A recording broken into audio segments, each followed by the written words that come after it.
Hello and welcome to the latest instalment of the Rangers Women's Supporters Group podcast. As always, I'm joined by Alan and Car. How are you both doing? No bad. Doing good, thanks. I got to see the game today, so very happy the wee trip up and the last one for a wee while. Just rub it in that Car wasn't there, Alan, eh?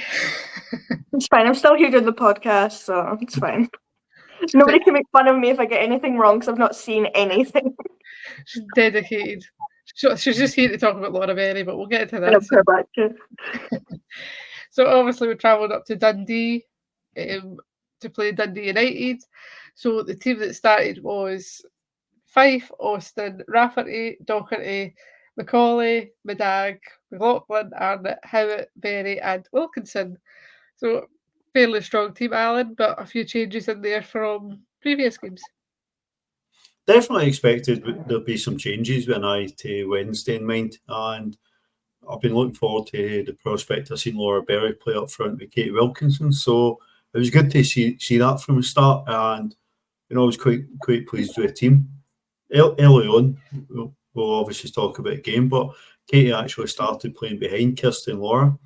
So sometimes we're looking at lineup and we're not entirely sure who's going to play where, which is probably a good thing. And I think that's probably what Joe's looking for.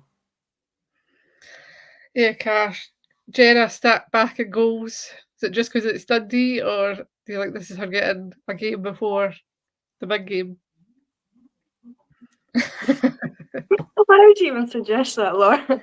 I don't know. I don't know what Joe's up to, but she seems to be giving Jenna some kind of easier games just to keep her happy, keep her playing some games. I don't assume she had much to do today. It didn't really seem like she had much to do, but I don't know, maybe you'd prefer Vic in there. She's going to be the keeper for Arsenal, so she's a bit fitter and fresher, but either way, it didn't really matter. She wouldn't have much to do today, so I don't think it really matters at this point.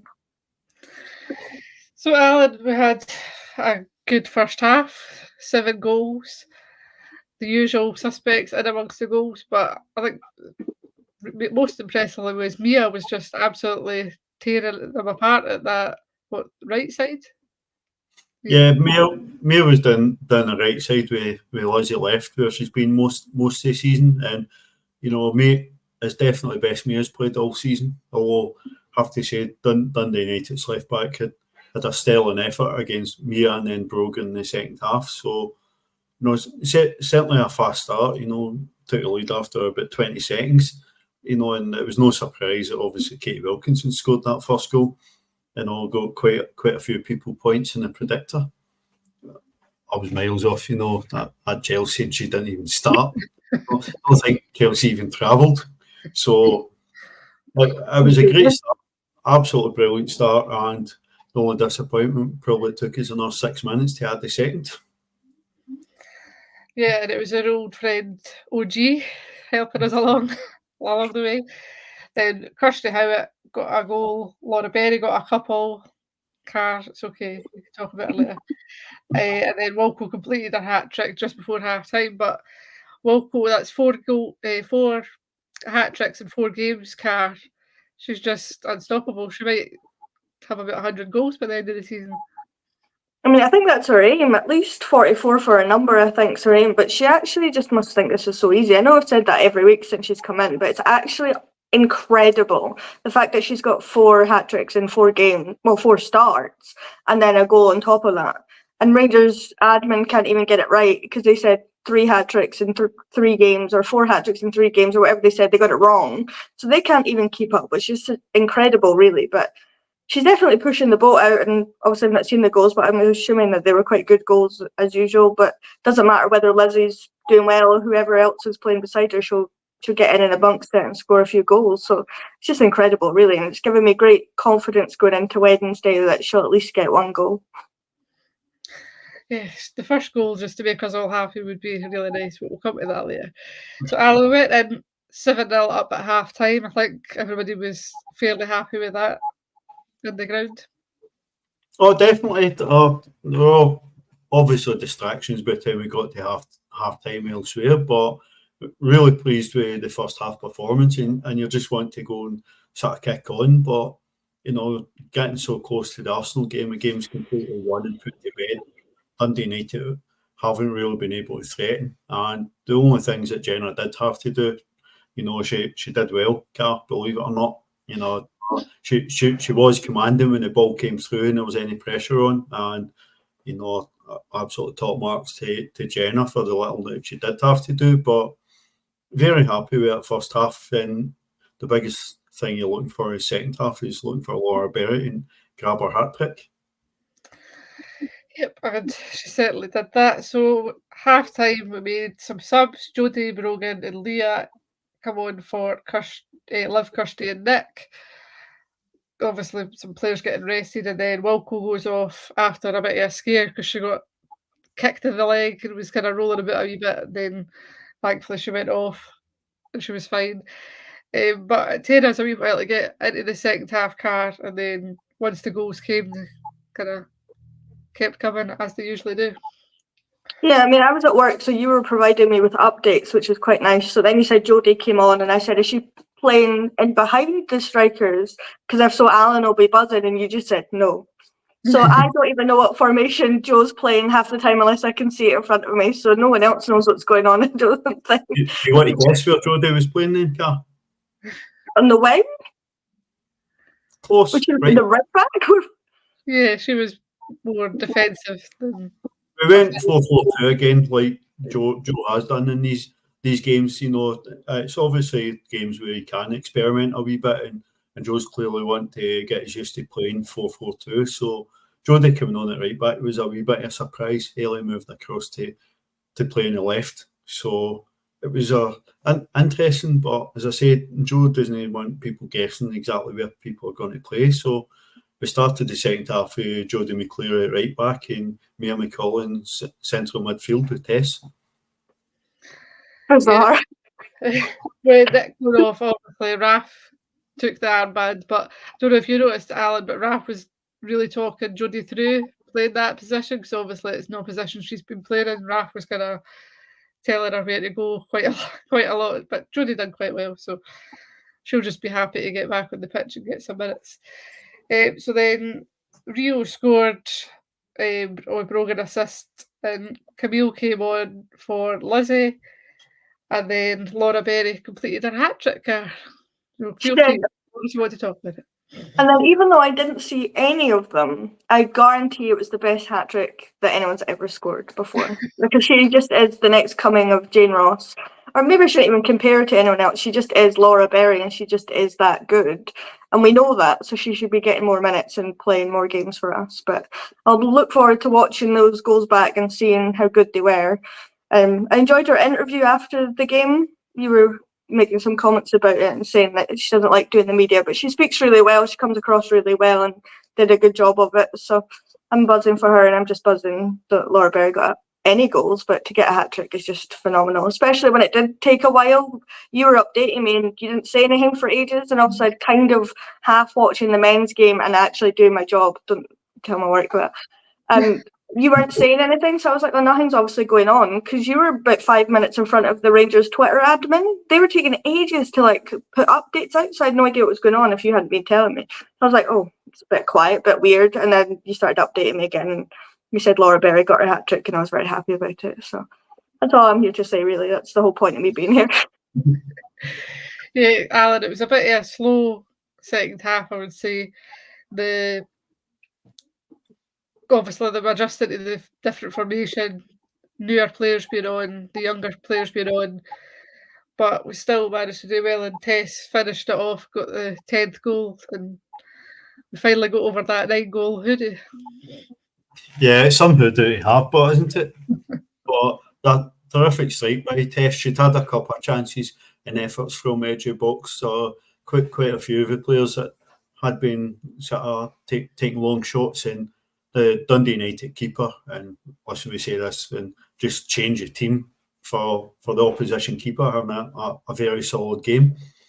There was a chance, particularly in the first half, Kate Wilkinson will be absolutely raging. She didn't score, clean through and hits it straight at the keeper.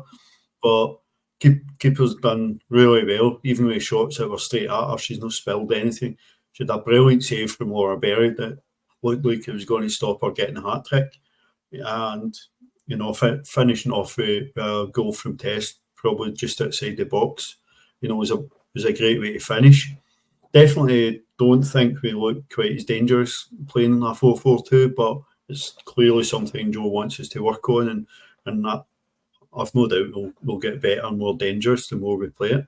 And obviously, no doubt, second half, game's already won. Probably a wee bit looking forward to Wednesday and just taking it out a wee bit easy and taking the foot off the gas. Yeah, definitely. But 10 goals is always good anywhere, Car, but good that we managed to get, was that now 43 goals in goal difference or something? So then still 4 clean sheets out of 4. Can't ask for much more than that, can we? I mean, it's just mental when you think about it. 43 goals in, 5 games, clean sheets. It's just madness when you think about it. Like, it's actually insane. But the whole league's doing it. I mean, Hearts are sitting on like 31, did I say to you 31? Which is like half of what they scored the whole season last year, which is just absolutely madness. Like, the whole league's just on one. But we're top of the pile. We're doing the best that we can, scoring as many goals as we can, which we've needed to do because I don't know how many times we're going to need to say this, but last season we took the foot off the gas. We're only scoring 1 or 2 goals, weren't being as ruthless as we have been. So to score the 10th goal kind of right at the end of the game is good that we're still going right up until the end of the game. So we need to keep on that. So it's working so far, and I'm sure Joe's quite happy about it. Yeah, definitely. So player of the match, Alan? Who was you going for? Tough to say, but I'm actually going to say Ellie Austin. You know, the power of work she put up and down both wings. You know, she got the crucial assist for Laura Berry's 3rd goal. You know, and she was involved right through the game. You know, and first start of the season. You know, I'm pretty certain it'll not be Ellie's last. So definitely.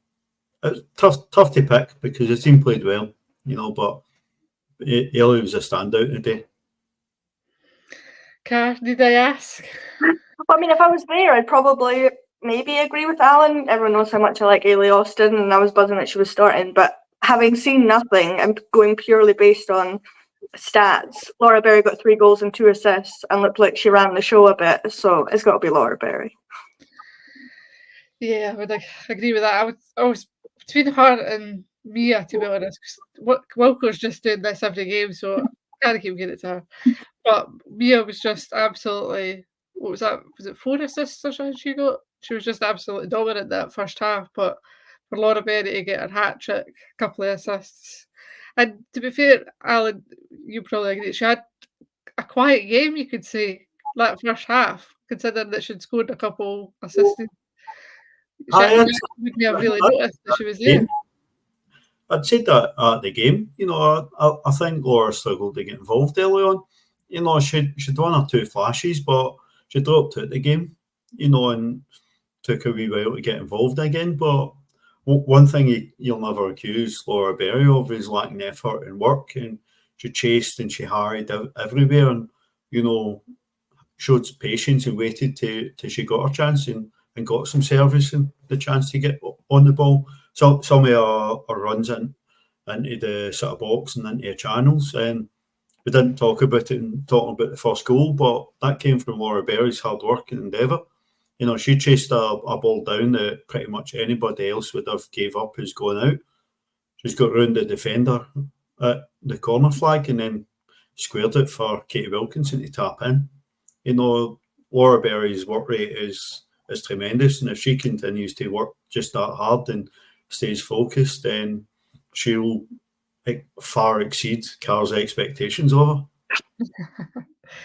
Definitely. About that. She already thinks she's the best on earth. Like, how can you even get any better than that? So that's that game wrapped up. Car, do you want to give us a loan report before we talk about the next wee game we've got coming up? The wee game, aye, sure thing. Summer Laird and Mia MacArthur both started, and they Livingston, I just forgot the name of the team there. Livingston won 7-3 against Ayr United, which sounded like an absolute amazing game. Hopefully there'll be highlights somewhere of that. Most of these are cup games, I noticed, because I forgot that was like the first round of the Sky Sports Cup this one. Mason was again an unused sub, so if Motherwell just would send her back or whatever. Mason, according to Sky, Mason came on at half time. Oh, Really? maybe Alan should have done this. I never seen that. I take it back. She can stay at Motherwell and they can enjoy her if they're actually playing her. We'll come back to you, Alan, on that, and I'll keep reading. Casey McKenna started for Spartans. They lost 2-0, only 2-0 to Glasgow City, which was a very surprising result. Sophie Townsley and Abby Tobin started for Hamilton. Sophie possibly scored. Not 100% sure, because Hamilton's media is horrendous and they need to work on that, because I had no idea what's going on. But they put up a picture of her, so I'm assuming she scored. Anyway, Kirsten Love, I believe, was an unused sub, and they won 2-1 against Kilmarnock.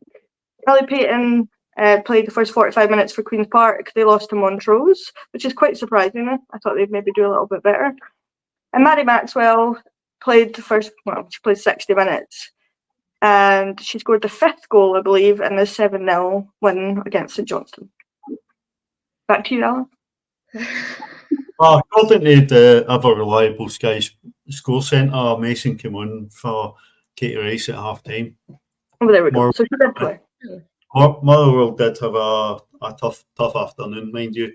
And yeah, Hamilton are not exactly the best at sort of updating. So that is good. So Sophie Townsend particularly seems to be in the news, for what she's doing at Hamilton. So it's good to see some of our lone players make an impact. And I think the highlights of the games will be on YouTube, on the SWPL sort of YouTube channel. Perfect. So we will park the SWPL bus to one side for now, because we've got the Champions League, baby. Here we go. So we go travelling this week down to London. We've got a wee mini tournament to play, and we've got obviously Arsenal. So that'll be fun, hopefully. Walco can get the first goal and just send us all into disbelief, craziness, and whatever. That would be great. So, Alan, what are you expecting from us going down to London? Actually, the shortest away trip we made all season, given time that we'll be flying down. But I think the mood in the camp seems really good. It seems really positive. The girls have started the season brilliant. They're linking up well, and Joe's still demanding more. And rightly so. I think the players are demanding more of himself. So I just want to see the team go down there and play with fear and make sure they don't leave the park with any regrets. We're massive underdogs for this game, but it's a free hit. Let's just see the level the team are at. Let's just go get behind them and see them give everything you've got. Because if Arsenal aren't at it, then we have to be there to take advantage. And I'm pretty sure that's the mentality that the team will go with. Yeah, Arsenal are still basically in their pre-season, and we've seen how that kind of hurt them last year at this stage. So I suppose they'll have that at the back of their minds, but it could be a way we can kind of use that to our advantage, because we're obviously scoring quite well. The team's quite settled quickly with the new players that have came in. They've settled right in, so we're just going to need to use that to our strength and try and hit them probably on the break, get a couple of goals if we can, and take it from there. Yeah, I mean, as Alan said, it's a free hit. Champions League's always going to be a free hit for us, because I don't think anyone's actually expecting us to go and win it. So, at the end of the day, it's just a fun trip. You get to go and watch your team play against teams that you're never going to see them play against. That's basically all that it is. And then there is a chance. Everyone's written us off. Everyone's written us off already, apart from us. Everywhere on Twitter, everyone's saying, we're going to get hammered 8-0, it's going to be this, it's going to be that. All because we're only beating SWPL teams well and handsomely. that doesn't matter. We're going down and we're just going to have a bit of fun. And if we do get the first goal, as you said, Arsenal have only played, 3 pre-season games? Lost the one against Chelsea, played against... Southampton yesterday 3-0, and there was another one in between that. Was it a... I can't mind who that was. Team, I think, maybe, but it doesn't really matter. They're not... I've had a look on Twitter. I've been looking at after the game and that. They're all unhappy. Well, not all, but most are unhappy with their manager. They're not happy with the formations. They're not happy with the players he's picking. They're all moaning that Kim Little's aging and she's not the player that she once was. It's not a happy camp. So if we go down there and we score a couple of goals against them, like Paris did last year, and put them out, I mean, it's just going to be even more funny because nobody expects us to do it. So it's a good time to go and just have a bit of a laugh and enjoy watching your team play, hopefully, some good football. What I don't want is us to go down and go into ourselves and be scared and be nervous because it's Arsenal and this and that. We need to just go and play football the way that we can. And we should be all right. But it's a free hit. You don't know what's going to happen. So it's just a fun time. Yeah, from talking to them today, Alan, I think they're kind of viewing it the same way we are, that it's going to be a good chance to test ourselves against a higher calibre team than what they've played so far, and kind of take it as a free hit as well, that they're not going to take it just as a fun holiday like we are, but they're going to just go and play like we can play and see how we get on. Yeah, I think that all the players, are very conscious of sort of what happened last season. Even the new players that came in and talked about what's happened last season. There's no question that the priority is going to be domestically. So Europe, keep using the phrase, but it is a free hit. It's a brilliant chance for the players to test themselves. For the young players in the team, it's another level altogether. But if you've got players in our team that are developing into international football players, you look at Chelsea breaking in and getting regular games for Scotland. Leah Eddy's moving into the Scotland setup as well, and she's come in and started brilliantly at us. Laura Rafferty and Katie Wilkinson have come into the team with tons of experience for down south. Rio Hardy's got Champions League experience. We're littered with international players in the team. We might well go down and get absolutely battered, but there's no reason a team can't go and play without fear and just see what happens. Like you say, if we even to score first and give Arsenal a bit of a bloody nose to start, we'll all be going mental. We might be small number that's travelling, but definitely here is if we score the first goal. Yeah, definitely. That's actually why Car wasn't there today. She was resting for cheering on Wednesday.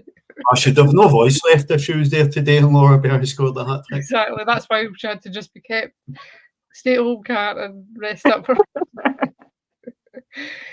Okay, as for the team, obviously we've been trying a few different formations, but I would imagine Joe's going to put it our strongest team and with the ones that experience that maybe that's why Tess that was played today, kind of go with the experience and see how we get on. Yeah, I mean, you've got to put your strongest 11 out there. I think Joe's got a fairly sure understanding of what that is at the moment.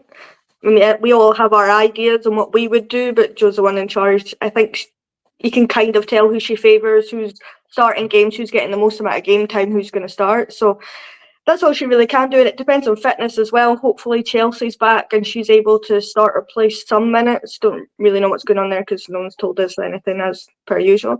So we'll find out Wednesday whether she's fit or what's happening. Maybe she was just resting a couple of games so she's fully fit for this game. Who knows? And we'll give it a right good go. And I think the only thing that worries me is Katie Wilkinson might score a couple of goals and then they'll look at her and want to poach her, and then I'll be very sad. That's the only thing. But I think you can all probably pick that Joe will pick. Katie, Rio, probably Kirsty in behind. I'd maybe go Laura Berry. Mia and Lizzie on the wing. I don't know, I'm just listing the team now. Mia, Lizzie on the wings.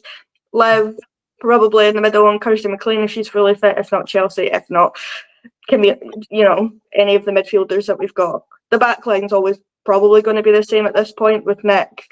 Now I said Rachel then. Leah. Kathy. But then she Catherine rested was today. rested today, so she's I just probably ready to go. Yeah, you'd assume so, and then Vic can go because I think it has to be. I don't think it really matters at this stage, but I think probably Vic's the best goalkeeper. So that's my team. Even if we didn't ask. I think Carl's named about 13 or 14 players to start there, so. Have I? Well, she said anybody in the midfield, so she basically mentioned. I was just listing but because they're all Yeah. that good. We can all just interchange. It doesn't. it's just ideas, Alan. It's okay. What's your team then, Alan? Since you've got it all figured out. I certainly don't have it all figured out, but obviously we'll go with a back four. So I just hope we don't go too cautious and sort of load the midfield and leave Katie Wilkinson or Rio Hardy or whoever starts up front a wee bit isolated. You know, it'd be easy and natural to do is just sit back and be a wee bit overcautious. You know, you could put Tess in the middle with Liv and Chelsea and the wingers fall back a wee bit, but the danger is we don't get out that way. So it'd be nice to at least responsibly go and have a go and at least try and make sure we keep a bit of pressure off the defence and play a bit higher up the park. So I do think we'll probably end up going and playing four at the back so that we've then got some extra cover out wide, you know, and we don't get exposed there. But 4-4-2 would likely be my guess, and you'll see Vic in goal, Leah, Kathy, Laura, and Nick at the back. Probably see Liv and Chelsea in the middle. If Kirsty McLean's not had a lot of game time, which makes me think she might not start. And then Mia Brogan on the wing with Lizzie, and then no doubt be Rio and Katie up front. We'll take that. So, score prediction, Car? No. 2-1 us. Kate Wilkinson. First goal scorer. Yeah, both goals. Okay, fair enough. Alan? Let's just go 1-0. Let's win it. You know, Arsenal love a 1-0 scoreline, so let's turn it around and we'll take it. That'll be 2-0. We're going to keep our clean sheets. Super big guessing in goals. Let's go. We're going to be here next week like, well, that went well. So that is obviously Wednesday, 7:30. I think it might be streamed by Arsenal, but I'm not sure. But we'll stick it up on our social media when we find out. What we're still going to do. Score predictor, Alan. How did we get on today? Well, there's a couple of scores that caught everybody. You know, nobody had Aberdeen taking anything from Partick Thistle, and by sounds of his post-match interview that you played just before we started recording near the Brian Graham. So nobody got that correct. Very few people got the Celtic Hibs draw correct on Friday night. I did predict a draw, but that was possibly optimistic. But Carl, you were top scorer for the week, 21 points. So the correct score for us today. First goal scorer, just knocked out of the park, and that leaves got the table in front of me. Keith has moved up again to second place, just 1 point off the top. Alan Wright stays at the top, and Laura, you've moved clear into fourth on your own. So, Yes. you know, I'll post the table on the group tonight, and this week there's obviously the Edinburgh Derby will be on Friday, so the thread will close on Friday night. Won't put separate threads up this week because I'll still be in London until Sunday morning, so it will be one thread. There's 5 games because obviously we aren't playing, so the thread will go up tomorrow morning, and make sure you don't miss out. 27 people in total entered the predictor this week, which is the best it's ever been, so do hope that people keep enjoying it, and it's never too late for people to join in. Cara, you want to say something? Yeah, I was going to ask where Greg is on the table. I feel like he's doing quite well this year. Alan's scrolling. He's actually dipped a wee bit, you know, he's down and sort of, he's not even at 16th, he's in 18th.